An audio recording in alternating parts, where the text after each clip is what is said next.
कहानी के लेखक सतीश शर्मा। कहानी का नाम जंगल की पंचायत, न्याय और एकता की कहानी। भाग 1, शांति का जंगल। बहुत समय पहले की बात है। पहाड़ों और नदियों के बीच एक सुंदर और शांत जंगल हुआ करता था, जिसका नाम था हरितवन। हरितवन में हर प्रकार के जीव जंतु रहते थे। शेर, हाथी, खरगोश, बंदर, उल्लू, सांप, तोता, मोर और बहुत से पक्षी। यहाँ के राजा थे सिंहराज, एक बुद्धिमान और न्यायप्रिय शेर, जो अपनी प्रजा के कल्याण के लिए हमेशा सजग रहते थे। हर रविवार को जंगल में पंचायत होती थी, जहाँ सभी जानवर मिलते, अपनी समस्याएं साझा करते और मिलजुल कर समाधान ढूंढते।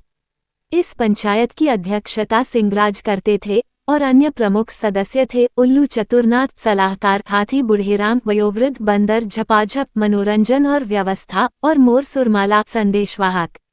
भाग 2, एक नई मुसीबत। एक दिन जंगल में एक अजीब घटना घटी।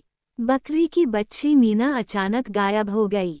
उसकी माँ बकरी गौरी रोती बिलखती पंचायत में पहुंची और बोली, महाराज, मेरी मीना कल दोपहर से लापता है। मैंने उसे आखिरी बार नदी के किनारे चरते हुए देखा था। उसके बाद वो कहीं नहीं मिली। सिंहराज ने गंभीरता से सुना और पूछा, क्या किसी ने कुछ संदिग्ध देखा है? तोता ताराचंद बोला, महाराज, मैंने दूर से देखा था कि लोमड़ी फुनकारी नदी की ओर जा रही थी और उसके पीछे मीना भी थी। ये सुनते ही पंचायत में हलचल मच गई। फुनकारी, जो अक्सर चालाकियों के लिए जानी जाती थी, संदेह के घेरे में आ गई।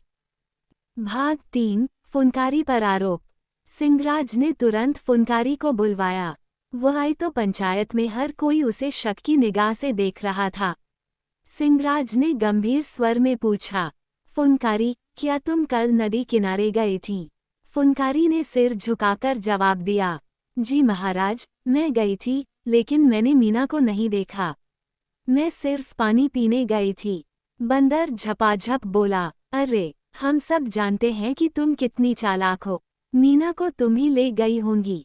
फुनकारी की आंखों में आंसू आ गए। मैं गलत काम कर सकती हूँ, लेकिन किसी की बच्ची को नहीं छीन सकती महाराज।